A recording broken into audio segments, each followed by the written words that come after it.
আলিফ লাম রা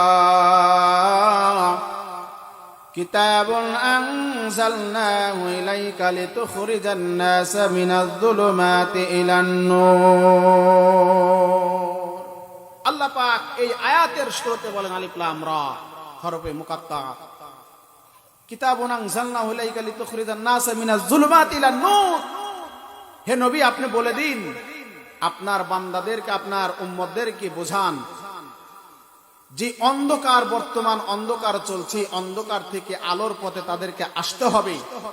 আলোর পথ দেখায়া দেন, যেই পথে চললে আলো পাওয়া যায়, এই পথ তাদেরকে ধরায়া দেন। বলেন সুবহানাল্লাহ। সম্মানিত উপস্থিতি হাজিরিন, তাহলে কোরআন তেলাওয়াত করলে লাভ আছে না নাই? জোরে বলেন, আছে না নাই? বর্তমান যেই কথা বলতেছিলাম, কোরআনের মধ্যে কোনো ভুল নাই, আল্লাহ প্রথমেই বলে দিয়েছেন। তারপরেও যেই সমস্ত মানুষেরা কোরআনকে ভুল ধরার জন্য উঠে পড়ে লেগেছে, কোরআন বলে যে কোরআনের মধ্যে ভুল আছে, বলেন তো এরা কি মুসলমান থাকতে পারে? জোরে বলেন, থাকতে পারে? যারা কোরআনকে অবমাননা করে, কোরআনের ভুল ধরার জন্য যারা কলম ঠেকায়, আমার বিশ্বাস এরা তো মুসলমান হতে পারেই না, বরং এরা হলো পৃথিবীর শ্রেষ্ঠ মুনাফিক ছাড়া কিছু হতে পারে না। কথা বলেন ঠিক কিনা? সম্মানিত উপস্থিতি হাজিরিন, কোরআনের মধ্যে কোনো ভুল নাই, আল্লাহ আগেই বলে দিয়েছেন। এমন চ্যালেঞ্জ কেউ দিতে পারেনি। সম্মানিত হাজিরিন, সংক্ষিপ্ত করে একটি ঘটনা মিসাল আমি আপনাদেরকে দিয়ে দিই। দীর্ঘদিন লম্বা সময়ের কথা, কোন এক জামানার মধ্যে কোরআনুল কারীম যখন নাজিল হয়ে যায়, নবীর জামানা চলে যায়, সাহাবায়ে কেরামের জামানা চলে গেল, তাবেগুন চলে গেল, তাবেগুন চলে গেল, আইম্মায়ে মুজতাহিদিনগুন চলে গেল। এই তো বেশি দিনের কথা নয়, মাত্র 200 বছর আগের কথা আমি আপনাদের বলে দেই। সেই জামানার মধ্যে বড় একজন বিজ্ঞানী ছিল। এই বিজ্ঞানী সে বলেছে মুসলমানের কোরআনের মধ্যে ভুল আছে। আমি চ্যালেঞ্জ করে বললাম, মুসলমানের কোরআনের মধ্যে ভুল আছে।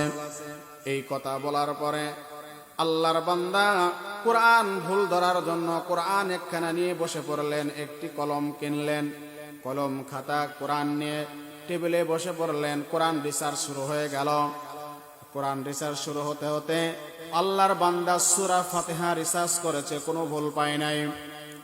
এরপরে যখন সূরাতুল বাকারা, কোরআনের মধ্যে 2 নম্বর সূরা, এই সূরা যখন প্রথমে আলিফ লাম মিম বলার পরে যখন তিনি দেখেছেন কোরআনের তার দ্বিতীয় আয়াতে বলছে জালিকাল কিতাবু লা রাইবা ফি।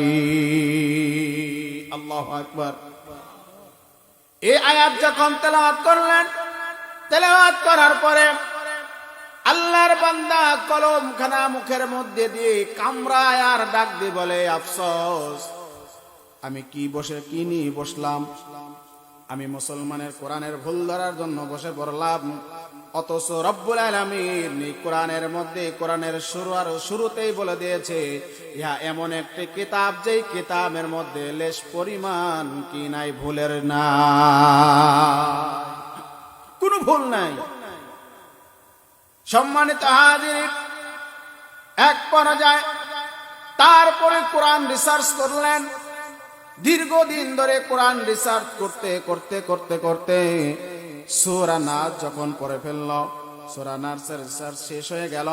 শেষ হওয়ার পরে আল্লাহর বান্দা এবার দেখলো, না হতে পারে না, যেমন কলম কিনেছে তেমন পড়ে রইল, যেমন খাতা কিনে টেবিলের মধ্যে বসছে তেমনই পড়ে আছে।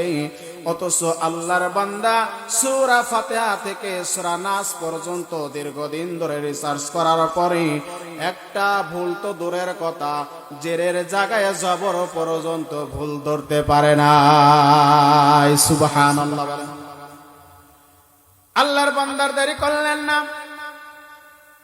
ওই মুহূর্তে ওখানে কোরআনখানা রাখিয়া রওনা হয়ে গেলেন। রওনা হওয়ার পরে এলাকার মধ্যে সবচাইতে বড় মসজিদ, কেন্দ্রীয় মসজিদের মধ্যে চলে গেল। যাওয়ার পরে হুজুরকে ডাক দিয়ে বলে, হুজুর জীবনে বড় অন্যায় করেছি, বড় ভুল আমি করে ফেলেছি, আমার মতো বেধর্মী আর কেউ নাই, আমি এত বড়ই নালায়েক, এত বড় নাখান্দা বান্দা আমি। যেই আল্লাহ কোরআন নাজিল করেছেন, যেই আল্লাহ ১,৫০০ বছর কোরআন নাজিল করেছেন, ওই কোরআনের শুরুতে রব্বুল আলামিন বলে দিয়েছে, জালিকাল কিতাবু লা রাইবা ফি, এই কিতাব এমন একটি কিতাব যেই কিতাবের মধ্যে বিন্দু পরিমাণ ভুল নাই। আমি তারপরে কোরআন ভুল ধরার জন্য, মুসলমানদেরকে আমি ঠকানোর জন্য আমি কোরআন রিসার্চ করা শুরু করে দিয়েছিলাম। হুজুর আমার জীবনের সবচাইতে বড় ভুল ছিল ওটা, আমি কোরআনের ভুল ধরার জন্য বসেছিলাম। তবে আমি কোরআন রিসার্চ করার পরে আমার জীবনের সবচাইতে বড় ভুল ওই জায়গায় ধরা পড়ে গিয়েছে, যেই কিতাব এমন একটি বই যেটা এমন একদিন লেখক তিনি লেখার শুরুতেই বলে দিয়েছে, ইহা এমন একটি কিতাব যার মধ্যে কোনো ভুল নাই। আল্লাহু আকবার। সম্মানিত হাজিরিন, এমন একটি কিতাব যার মধ্যে কোনো ভুল নাই, আমি কি করে এই কিতাবের ভুল ধরতে পারি?